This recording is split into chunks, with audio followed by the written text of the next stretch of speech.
California's Gold is produced in association with KCET Los Angeles and is seen statewide on California Public Television. This series is endorsed by the California Teachers Association, the California School Boards Association, and the California Library Association.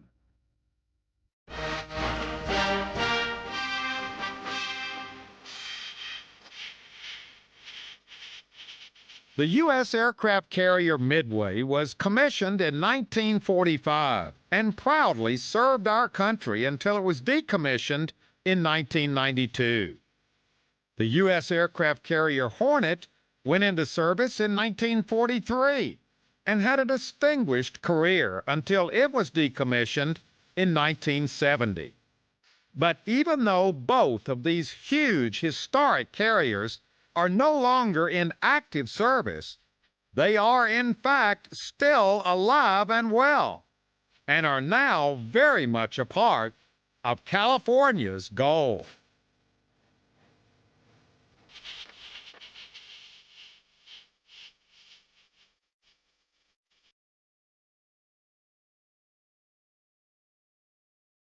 Okay, our adventure begins. Let's set the stage. We are here in San Diego, downtown San Diego, right on the waterfront.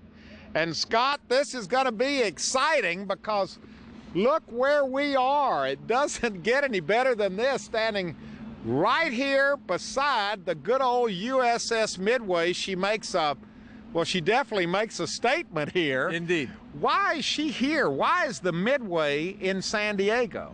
Well, Midway was here because in 1992 she was decommissioned. A group of San Diegans realized that she really should stay in San Diego. They worked for 12 years to bring her back and really almost deploy on a final mission as a museum, an education center, and a visitor destination. Well, San Diego is a Navy town. I'm sure that a lot of Navy people are delighted that this ship is here for future generations to see and enjoy. Absolutely. You know, and a real important part of our mission is to preserve the legacy of not just those who served on Midway, but all those who serve in our country. And what better place than here in Navy Town, USA, and the birthplace of naval aviation. Well, this is exciting. We're going to be climbing up and through, and I don't know, under, over, all kinds of places today. We're going to be taking the tour.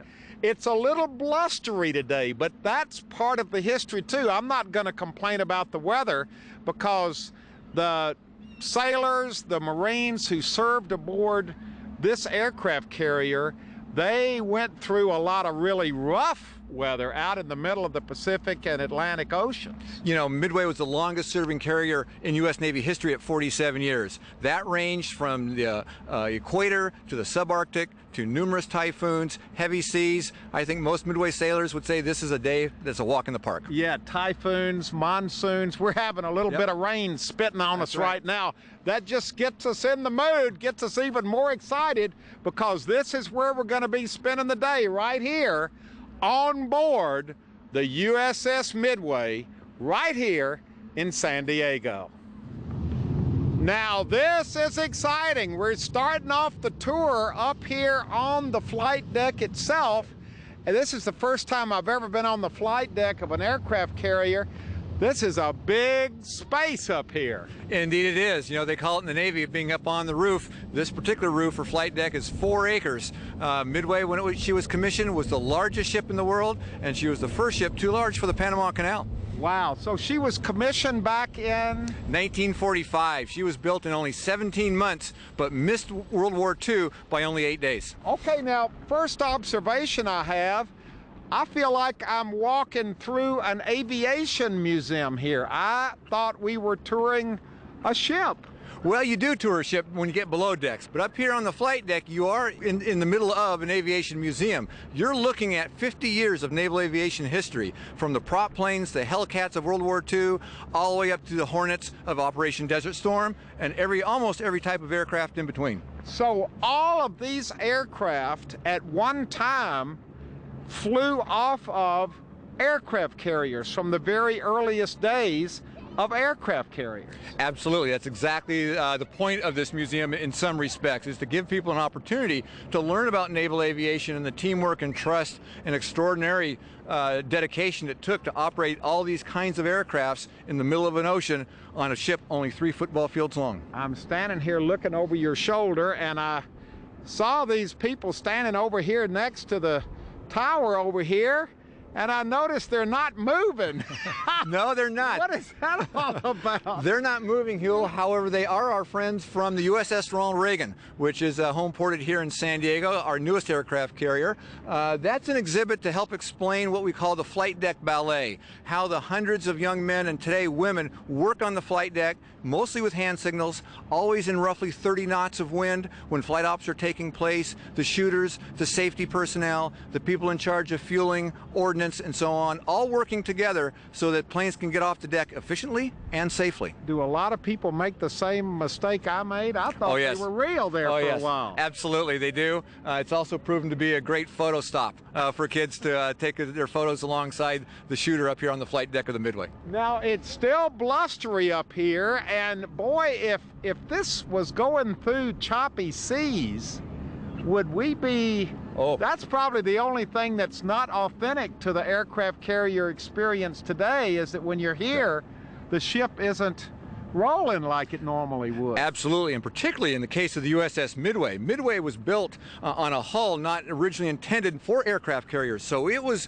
top-heavy when it was commissioned at 45,000 tons. It was legendary for being top-heavy at 75,000 tons on the same hull almost 50 years later. So up here on the flight deck, you could roll back and forth as much as 24 degrees from side to side, or in oncoming seas, Midway sometimes would be going 50 feet up, Wow. 50 feet down, every 3 or 4 seconds for hours, maybe even through the night at a time. Now, again, looking over your shoulder, this has got to be one of the highlights of the tour, isn't it? What do you call this whole area above the deck? Well, this skinny building, as some people call it, is the island. That's the nerve center of the ship. Up front is where the captain and the navigator and the chart room where the command decisions in terms of steering the ship and control of the ship took place. Just below is the Admiral's Bridge, where the Admiral and his staff were responsible for the entire battle group that protected Midway. Farther back on the island, where there's some angled windows, is the Air Traffic Control Tower. Right up here.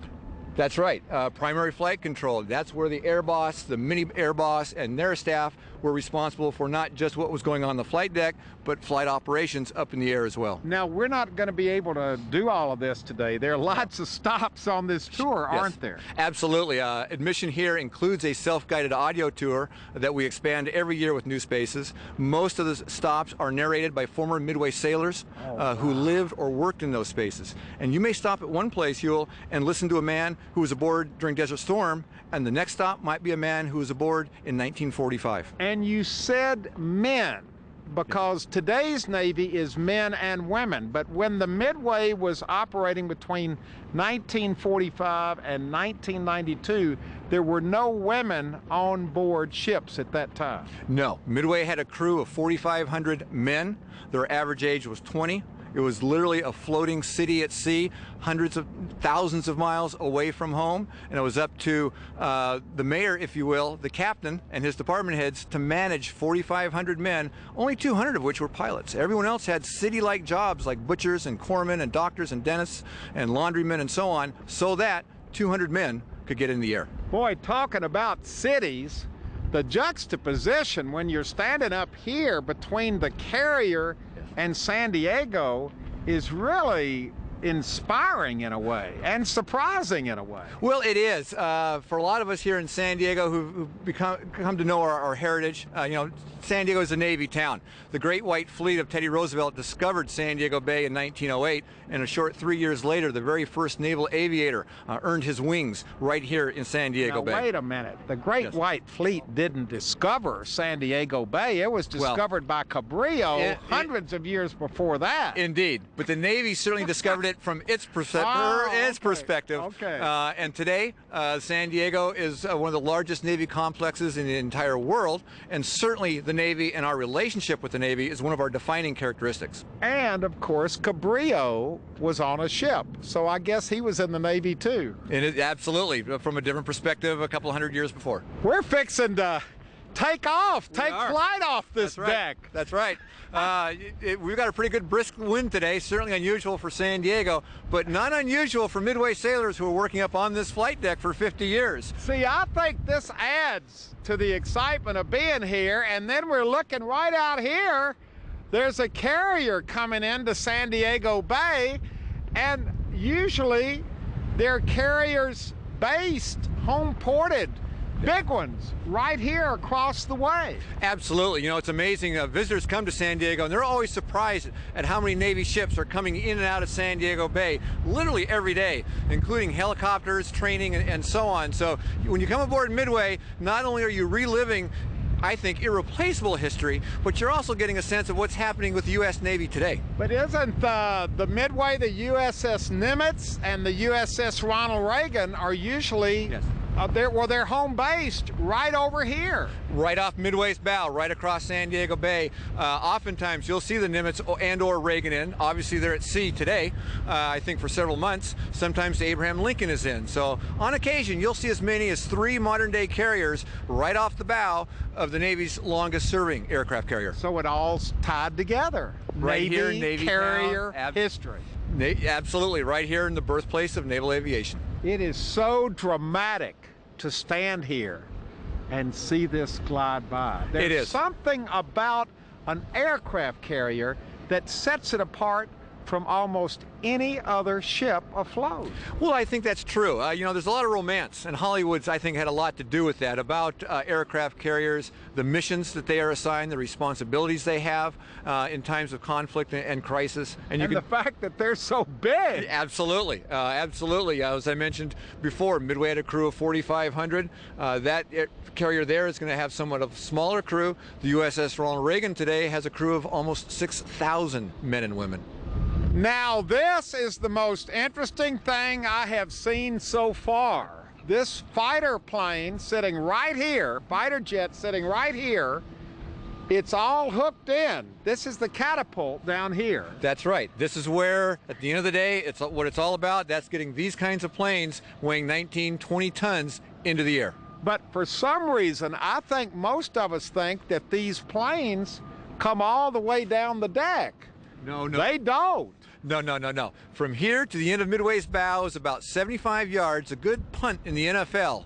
And it was up to Midway's crew down below decks to get this 20-ton aircraft from 0 to 150 miles an hour in 1001, 1002, and you're off the deck. 1001, 2 seconds. 1002, and you're gone. And you're off the deck. You've gone from 0 to 150 miles an hour, your nose is up, and you're rocketing into the blue sky. Look, there's the end of the deck right there. 75 yards away. And this is taking place on 2 different catapults on Midway every 45 seconds. In essence, Midway was a double-barreled shotgun with 2 catapults operating every 45 seconds. Wow. Remarkable, just remarkable. That's why they were all wearing the earphones too, to protect their ears. There's no documentary, with all due respect, that conveys the power, the sound, and the thrust of these planes at full afterburner here on the flight deck and taking off. It's you have to have been here to. You have to be here to experience it, to even begin to appreciate the power that it takes, not just inside the ship, but up here on the roof as well. Okay, we're hooking up with the real thing. Your name, sir, is? Vic Vidra. I understand you were actually based on board the USS Midway. Yes, sir, I was. I spent 3 years on this thing from 1971 through 1973. And now you're back as a docent, as a tour guide?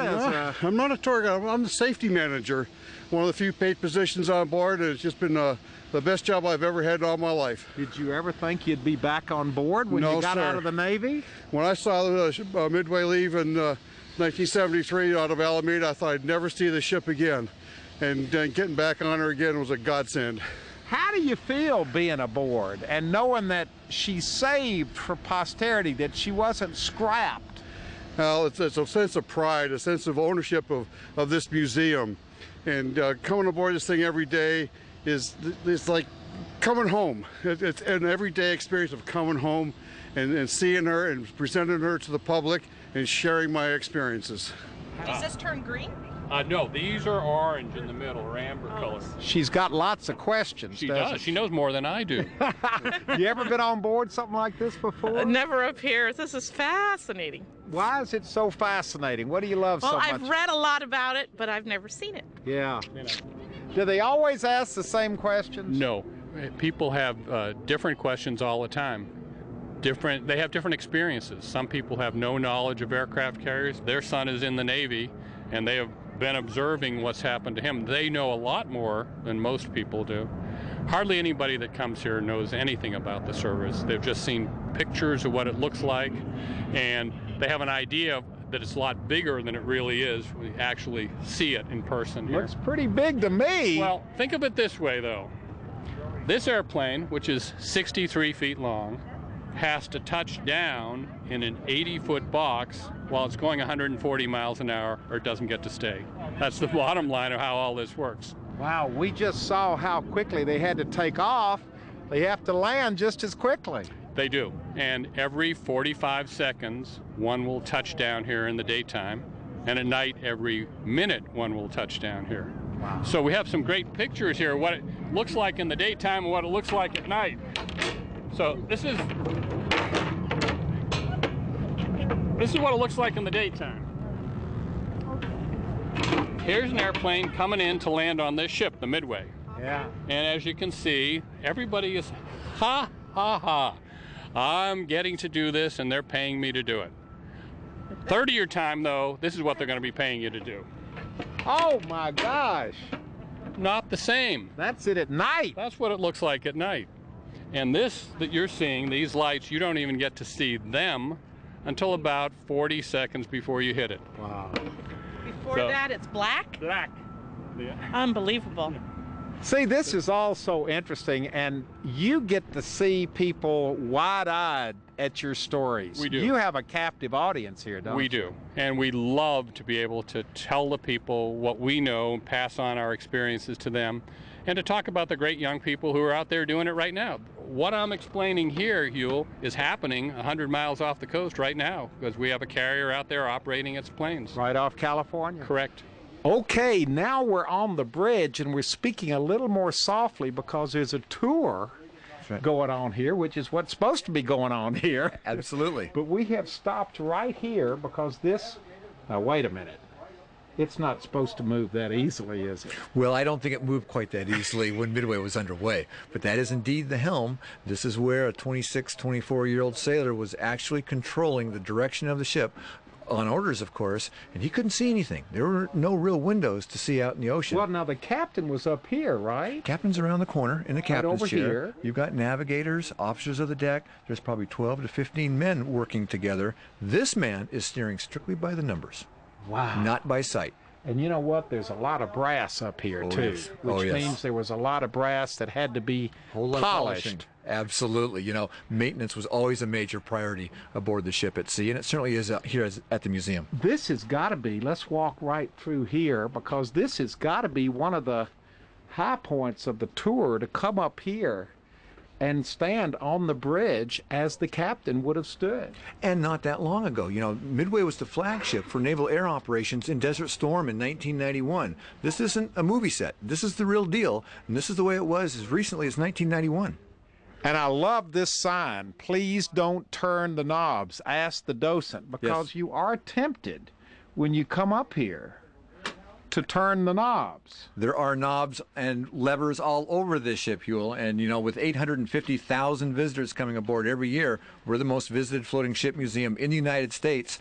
This is an issue that we have to be mindful of, so it's here for generations to come. And look at this. Is it all right if I turn it just once Just right once. here? The Look at this, docent Cameron. is watching off camera. When I turn this, look what happens up here. It's now full, and now we're going flank and back to full. And that's the way we started it right there. So nothing broke. You're okay. And I turned the knob. Is that okay? Sure. Yes, that's fine. It says don't turn the knob. Oh, go ahead, turn it.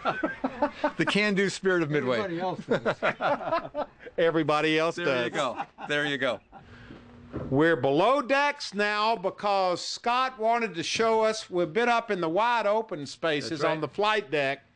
Now you brought us down here to see a much smaller area down here. Absolutely. This is the less glamorous side of living aboard a floating city at sea. 4,500 men, 4,500 bunks, and these are very typical of what the enlisted men slept in. Let's go back through here. Cameron, just follow us right through and you'll be able to see just how tight it is back in here. And when you were sleeping in your rack here, you didn't jump up in the middle of the night, did you? You better not, because you were sleeping along with anywhere from 50 to 150 other men, what, 2-3 feet apart. Yeah. And remember, it was never this quiet, and it was never this still on Midway. It was always at sea, rocking and rolling, depending upon the conditions. And we are below the water line here. A lot of this ship was below water. Oh, absolutely. The dimensions of Midway just boggle the mind. The flight deck was 50 feet above the water, and yet Midway extended 33 feet below the water. By far, the majority of the compartments or the rooms on the ship were below the water line. If you happen to be sleeping, Huell, on the outside edge of this particular compartment, you could hear the water rushing by the hull of Midway at sea. Did the sailors ever get claustrophobic? I mean, there's not much room here. Absolutely not. You know, and I suppose probably some of them did. I think probably the bigger challenge for some of those young men were the first 2 weeks at sea with seasickness. Yeah. Think about that. And they were aboard this ship. Doesn't this ship hold a record? It does. In 1975, it set a record of 327 days straight at sea before she returned to her home port in Japan. How many days? 327 days. This was their home. This was their master bedroom. And I found it interesting when you told me this was their bedroom. There weren't big bedrooms for anybody else either. Absolutely not. Again, 4,500 men. It was only the captain, the executive officer, and the admiral who had beds that you could get out of both sides of the bed. You could have been a 30-year veteran on Midway. You were still in a bunk like this, maybe with only 6 other guys, not 150. But again, privacy was a distant memory on Midway. This was your master bedroom, your king-size bed when you were on board the Midway. Now that's a tight fit. When you're below decks, when you're touring below decks on the Midway, there are literally miles of passageways. Everything is tight and compressed, very close in. You're always having to watch your step, and you're always having to watch your head. This stuff, well, this could hurt. Absolutely. You know, the joke in my family is I started out with a full head of hair before I finally learned to duck. Here we go, right through here. Well, we're ending up our adventure here on what is my favorite part of the USS Midway, Scott, the flight deck. I can tell you're most excited when you're up here. Well, you know, the truth of the matter is this is so compelling to stand up here, but when you come here to take this tour, so far today we have just seen a tiny, tiny, tiny part of what's on this tour, of what's on this ship. You know, that's absolutely correct. You know, you've seen only, 4 or 5 rooms out of 2,000 rooms that are on this ship. And when you think about that, 2,000 rooms all compressed onto a hull that's only 3 football fields long, 258 feet wide, about 20 levels tall, and yet Midway went fast enough that a sailor could water ski behind this ship. Wow, that is amazing. And it's got like almost 20 levels to it. Absolutely. How much of this is open to the public today? Well, we have a representative cross-sample, cross-section of the ship to give people a good flavor of what it was like being on Midway. From the engine room to one of the main galleys that help serve 10 tons of food a day, to the enlisted quarters, of course, the officers' wardroom, barber shops, ordnance rooms. There's a whole variety of spaces that are open from the engine room all the way up to the bridge. And it's just getting better every year. You're opening more and more. And Yes. before long, this whole deck is going to be filled with aircraft as well. Well, indeed. We have a 10-year build-out plan. You know, we just opened in 2004, so every Memorial Day weekend, we're adding newly restored spaces to the public. We're adding those to the self-guided audio tour, narrated by Midway sailors. We have a long ways to go, so you come back next year, I'll have a lot more to show you. Be more to see. You bet. Well, but I have a feeling I'm going to end up right here. This is my favorite place right here. This wonderful aircraft carrier, commissioned in 1945, decommissioned in 1992, and opened as a museum for all Californians to visit and enjoy in 2004. You're absolutely right. And you know, as hard as we work today to preserve and pay honor to all those who have served our country up to this point and in the future, we've got a lot more plans in mind that we're working toward, because someday this ship will become the West Coast symbol of strength, freedom, and peace. Okay, our aircraft carrier adventure continues. We have now left San Diego and the good old USS Midway, and we've come to Northern California. We're looking out at San Francisco Bay there with the water glistening in the morning sun. And we have come here, actually we're in Alameda. Actually, we're standing right in the middle of what used to be the old Alameda Naval Air Station, and we have come here to visit the second historic restored aircraft carrier here in California. And there she is, boy. She makes a statement too. We're looking at the historic USS Hornet.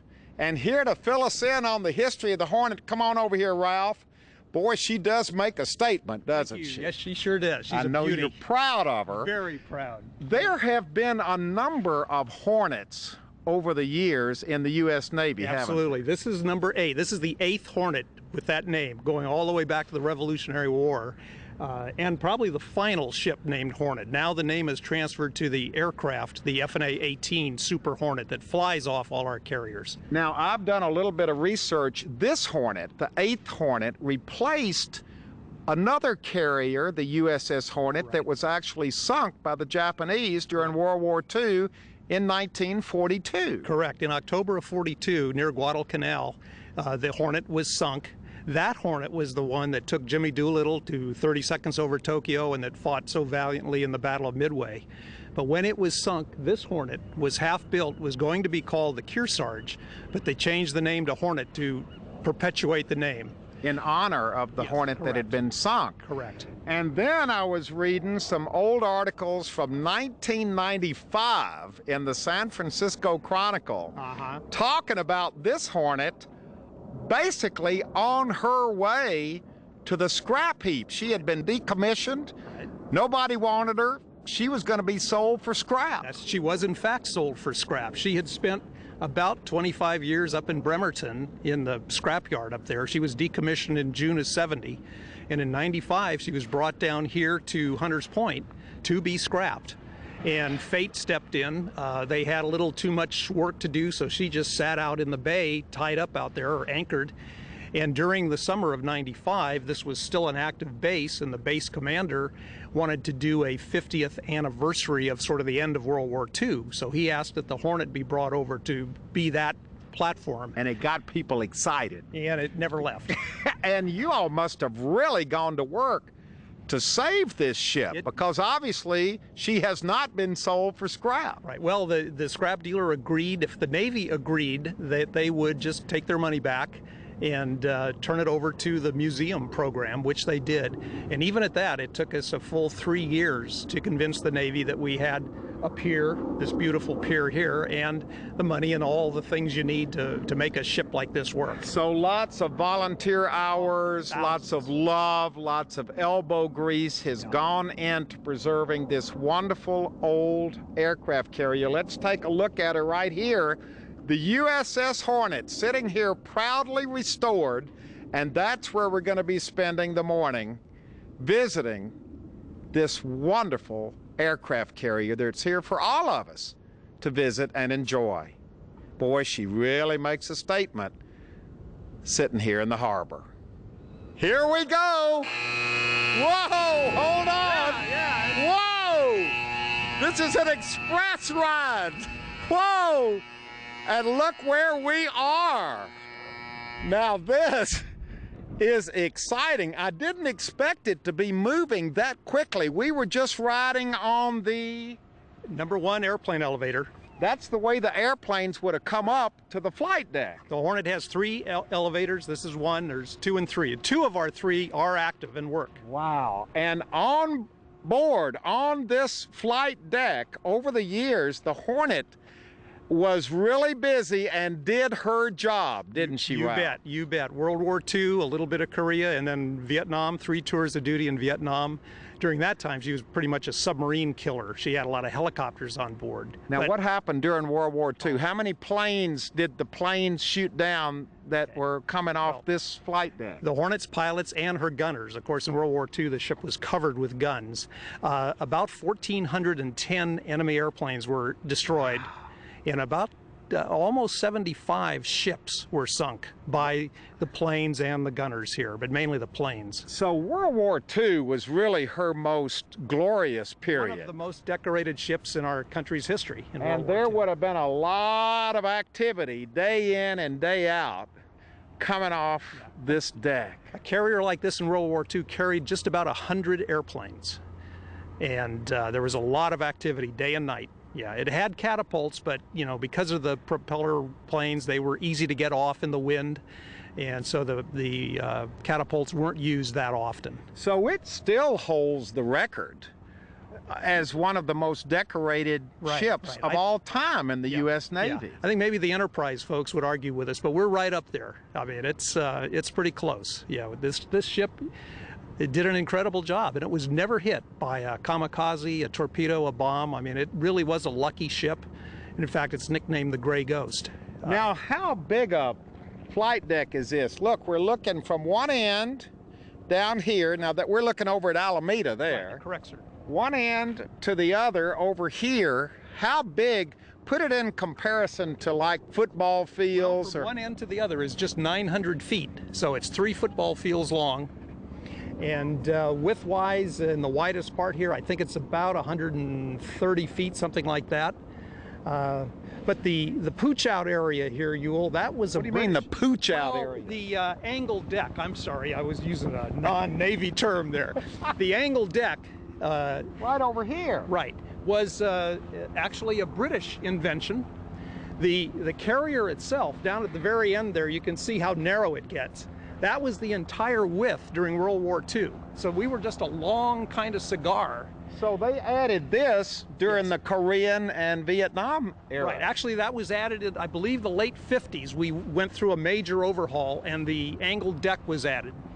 So other things, too. When the pilots took off and landed from the Hornet, boy, they had to be right on the money. Yes. In World War II, of course, the pilots landing were coming right down this little narrow cigar shape, and the planes that were ready to take off, they're all huddled right around here, full of gas, full of bombs, and there were some horrific accidents, not on the Hornet, fortunately, but unfortunately on other carriers. With planes landing and coming right at other planes already here loaded up. So the British decided, well, maybe we could land at an angle, and if something went terribly wrong, at least we're only going to lose one plane, or it could maybe take off, go around, and come back again. Boy, you know, it's interesting. It's wonderful to talk about this history of the Hornet, but look at the present day location. Looking out across the bay at the city of San Francisco, on this day, it's a picture perfect day. It is gorgeous. And look at this view. We don't charge extra for that.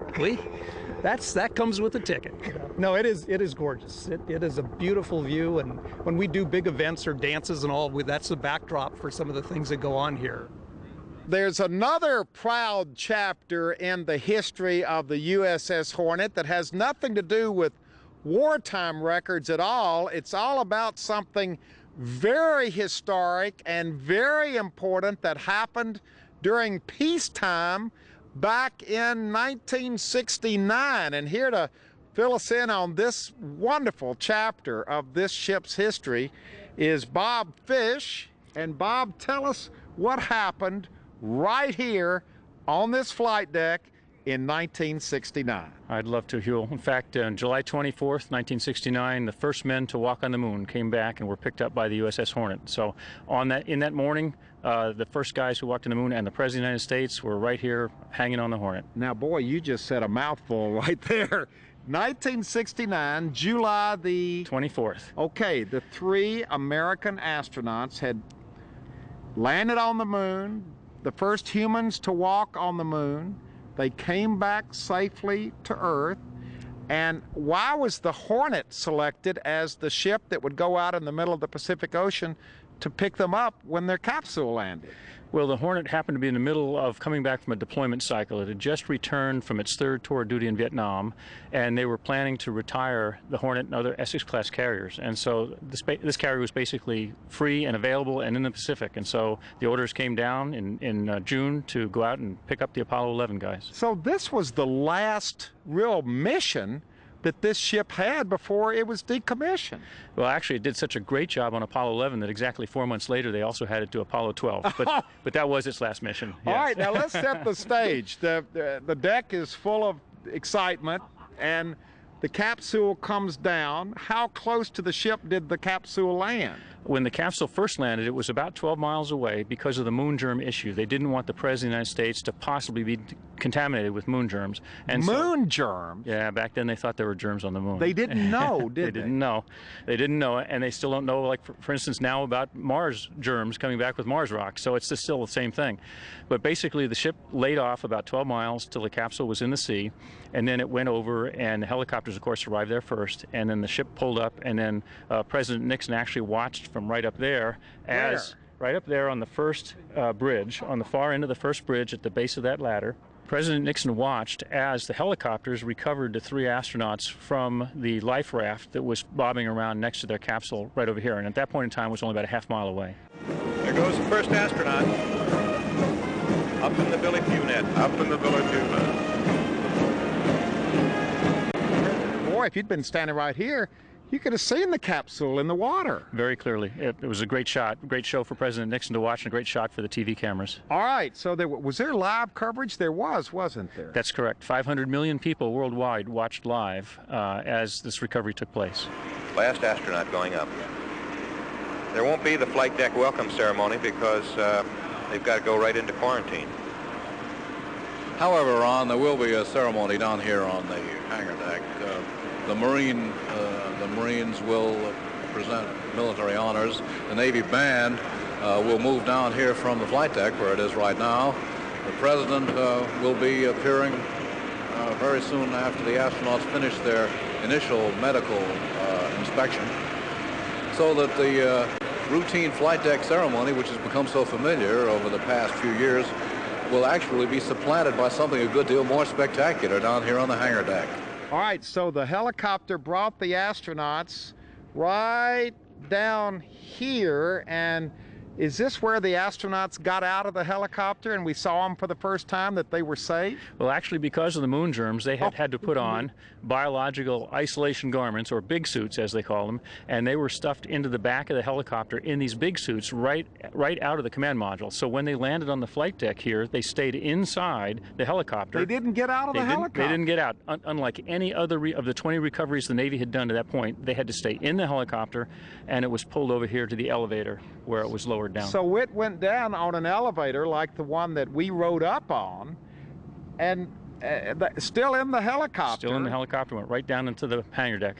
But the excitement for the sailors being here and for the world being here and seeing this happening on this flight deck must have, well, it still is an important page in world history. Still to this day. Captain Carl Seiberlich, who is this commanding officer of the Hornet, had orchestrated this entire recovery, and he'd done it perfectly.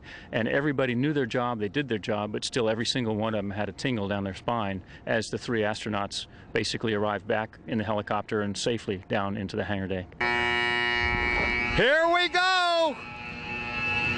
This is a lot of fun. It is, it really is. Now we're leaving the flight deck and heading down to the hangar deck Ralph, why does this thing move so quickly? Well, you know, in wartime, Huell, they had to get planes up and down quickly. So they had a cycle of under a minute to get a plane on, go one up or down, and get that plane off again. And they were doing that, you know, many times over as fast as they could. This is like an e-ticket ride right here. And now we're on the hangar deck, and we're here because there's a lot of neat historic stuff to see on this deck as well. We've come all the way down. How far is this down? Oh, 25 feet, something like that. We're now on the hangar deck. Well, we've got a tour group down here looking at a historic video, but John, we've really come down here to see these historic planes. Now, are these all planes that would have flown off of the Hornet? No, not necessarily, Huell. We've got about a dozen aircraft aboard the ship right now from all different eras in our history. Naval aviation. Naval aviation, right. And you're bringing us to this one because this is your pride and joy. This is the one you wanted to show off for everybody. This is one of my favorite planes here, Huell. This is really a beauty. It's been restored by our volunteers here. It's a TBM Avenger. And this is actually, you may know, this is the model of airplane that George H.W. Bush flew in World War II and was in fact shot down over near Iwo Jima, and then was rescued by a submarine out of the water a day later or so. So this is the plane that he was, like the one he was flying when he was shot down? That's correct. That's the same model of his plane. That's right. Yeah. Wow. It was a torpedo bomber. As you can see the torpedo below it here. Well, I see the torpedo cutout right there, too. Yeah, you see that, too? Yeah. Well, that's... looks like Betty Grable. Betty Grable, yeah, absolutely. Yeah. This plane actually had a second career after it left the military. It was a California firefighting bomber, you know, for the Cal firefighters here in the state. Yeah. Well, you've got the hangar deck. This is the hangar deck, right? That's correct. Main deck, hangar deck. This is where all of the planes would have been stored when they weren't, you know, taken off and landing. This is correct. Where they would be. Would the bombs have been put on them down here? Yeah, they would. They could arm them down here. They can maintain them, fuel them, that kind of thing, all down here on the hangar deck. You've got a lot of helicopters. We do. We have several helicopters. One of which we'll get to in a minute, which is a pretty famous one as well. Where is that? I didn't know you had a famous helicopter. Well, we've got number 66, which may be coming into view here in a minute. Oh, right down here. The Sea King helicopter. This helicopter is famous for being the same model. It's actually not the exact helicopter, but the same model of the helicopter that picked up the astronauts, Armstrong, Aldrin, and Collins. Ah, so this is one just like the one that picked up the astronauts and landed them on the flight deck back in 1966. You're exactly right. 69. 69. It is number 66. It's painted just like the number 66 that picked them up. All right, now we've also gotten to this little bit of space history exhibit here. Bob, this is your cue to come in because now is this the actual capsule that they landed in out in the ocean? No, it's not. The Smithsonian Institute wouldn't release that one to us. But this is a capsule that the Hornet picked up. This was an unmanned shot in August of 1966, and the Hornet went out off the island of Okinawa and picked it up and brought it back. But this was the same size as the moon capsule Yes, it is. This is a Block 1. They flew in Block 2, same size and everything. And looking over here, this is the famous quarantine facility where they brought the astronauts, took them right off the helicopter, and brought them into here. This is a real MQF. Only 4 of them were ever built. Only 2 of them are on display to the public. This one and the Smithsonian Institute. It's the only 2 in existence that you can go see. And this is what they put them in to find out how serious the moon germs were. The moon germs, yes. In fact, so they were in their biological isolation garments when they were picked up out of the command module and flown back by helicopter. And the helicopter was actually positioned right there. So it would have come right down there. They would have gotten out of the helicopter and walked directly into the MQF. Dr. Carpentier slides it open, and here they come. Here they come, the 3 astronauts, Armstrong, Aldrin, and Collins, waving to the crowd of cheering sailors, moving swiftly into the mobile quarantine facility. Can we go in here? Absolutely. Look at this. We can see inside. Wow. They were in here for 3.5 days while the ship, the Hornet in this case, was going back to Pearl Harbor, and then the astronauts were still inside when this was offloaded by a great big crane and put on a lowboy and taken over to Hickam Air Force Base. So they never got out of this Never thing? got out of this. For how many days? 3.5 days in this, and when they got out of it, they actually opened up the back door and they were in the Lunar Receiving Laboratory in Houston, Texas. And so they spent the entire time in the MQF till they got to LRL. See, this is amazing because right here on this hangar deck, you've got all of these historic helicopters and aircraft, but you've also got something that no other ship in the Navy has to show off, like you're doing it here on the Hornet, this connection with the U.S. space program. Yes, and in fact, actually there's a theme to our helicopters, which is space-oriented too. We have one of every type of helicopter that was used to recover Mercury, Gemini, and Apollo astronauts. So if you look at all the different panels and stuff, you'll see which mission each one of these helicopters types was involved with. People have to be fascinated by this when they see it, and kind of unexpected too, isn't it? Well, 500 million people watched worldwide, yet they weren't here on the ship. Only 2,000 people actually saw this firsthand. So people will walk in here and have an instant case of deja vu. They saw the video, they saw President Nixon talking to the guys in the MQF, they saw the helicopter land, but now for the first time they get to experience what actually took place right here. We're right here where it happened in 1969. Yes. And that was our goal. In fact, we got a commendation from NASA for doing this. The director of NASA at the time, Sean O'Keefe, a few years ago came and presented us with a special commendation for educational excellence for building this particular capability here, this exhibit. For preserving this piece of aviation history. That's true. Well, I thought the tour was over. I was getting ready to say goodbye, and then I looked over here, and look at this. These footprints right here on the hangar deck that you can actually put your feet in. And come on over here, fellas, because this is very exciting. The sign says it all. Neil Armstrong's and Buzz Aldrin's first footprints on Earth after walking on the moon. So they would have left the helicopter, walked right over here, gone into the quarantine trailer, and then we have this amazing footage of President Nixon walking right over here. There was a microphone set right here, and then suddenly, magically, some curtains opened up. The astronauts appeared, and he had a conversation with them about their experiences on the moon and kind of welcoming them back to Earth.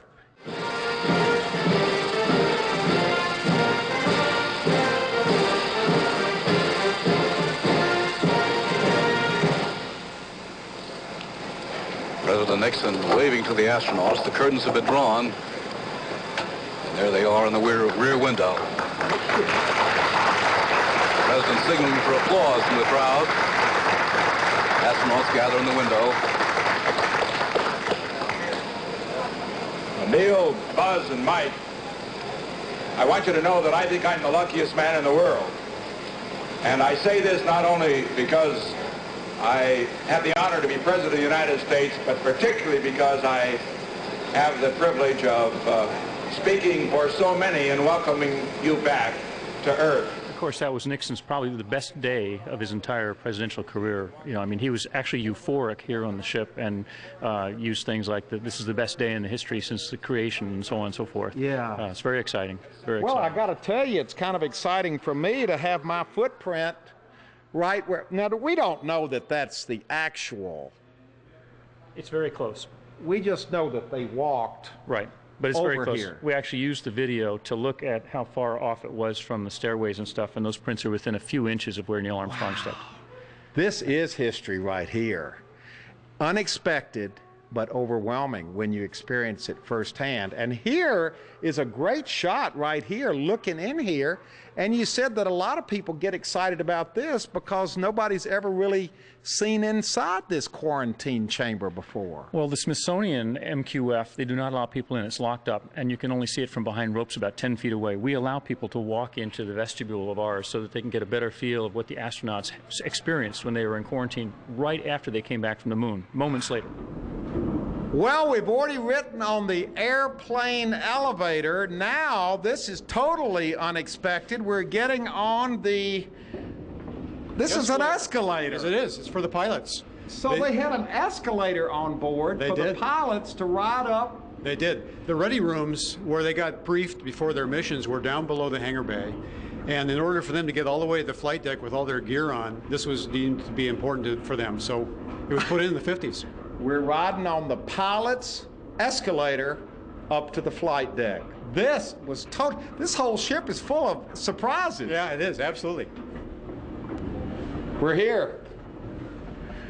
Okay, we are on the flight deck, and there's another tour, getting a first-hand tour of this wonderful ship and its history. And boy, it doesn't get any more historic than these three fellows right over here, because all three of you have flown airplanes off this deck, off this aircraft carrier. That's correct. And 50 years ago. What does it feel being back? I guess you're a docent now. It makes you feel like a kid. It makes you, you want to share your experiences with the people and tell them what you did and the history of this ship. It's really, really fun to talk to people every day. So you're telling them your stories. Do you embellish these stories? Well, naturally. As you go along. That's part of it, isn't it? It sure is. Right. There's a lot of history. How much embellishment do you add as you're going along? Well, a little bit, not too much, enough to make it interesting. You didn't win the whole war yourself, in other words. You had help in this thing. Yeah. But it must feel great to be back and still be a part of this ship. It really is. Since 1954, it's been that long since I landed on this ship, and I've been a docent for 10 years. Wow. And do you remember, can you relive the excitement of being in that plane and seeing the deck and coming on in and making that landing? Every time. Really? Yeah, it is. It's still, I can still visualize the whole thing. That's kind of hard to impart to tourists, though, isn't it? Yeah, there's only so much you can give them back. Yeah. I mean, you can kind of talk about what it's like and what you're doing, but unless you've done it, I mean, it's very hard to visualize. Well, thanks for your good service and for continuing to share your war stories with all of us. Thank you. They actually flew planes off this flight deck. We have had such a wonderful day. We couldn't have had better weather, and to stand here in the shadow of the, what do you call this area right now? It's called the island. Of the island. Yeah. Boy, it is so impressive to be here. Thank goodness this aircraft carrier was saved, because it came so close, as Ralph told us earlier. Well, actually, it had already been sold for scrap. That's right. We're really thankful, too. And I think all of us who work aboard here are really, really proud of what we do, and we really want to share it with the public. Well, you have tours. It's open for tours. You also have some very innovative programs for young people. We do. We have a really robust youth outreach program. We call it the overnight or live aboard program. We've had about 60,000 kids stay on the ship over the years. So they spend the night here? They spend the night. We had 12,000 kids last year. They eat Navy food? Well, it's a little better than that. It's catered food, but they come here in the afternoon, stow their gear, have dinner, sleep in the berthing areas where the sailors slept, get up in the morning. If it's a scout troop, we do a merit badge for them. Wow. So it's a great program. Wow, yeah. This has just been wonderful. It's so exciting to be on these flight decks. You know, we've already been on board the Midway down in San Diego, and then to come up here on board the Hornet in Alameda. Both of these aircraft carriers have been lovingly restored. They're part of American naval history. They're here for all Californians to visit and enjoy. Thank goodness you're both here. Congratulations. Thank you. Congratulations. Thank you. Congratulations. Thank you, this has been an absolutely wonderful adventure aboard these two aircraft carriers, which are here for all of us to enjoy here in California. Both of these carriers, fine examples, along with these three guys right here, of California's gold. Thanks a lot, fellas, for the service you've given to our country. Thank you. Anchors aweigh, my boys, anchors aweigh. Farewell to college joys, we sail at break of day. Through our last night on shore, drink to the foam, until we meet once more near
Well, hello, everybody. I'm Huell Hauser, and you know both the USS Midway and the USS Hornet are fine examples of California's gold, and we are so fortunate to have them here in our state. They are well worth a visit.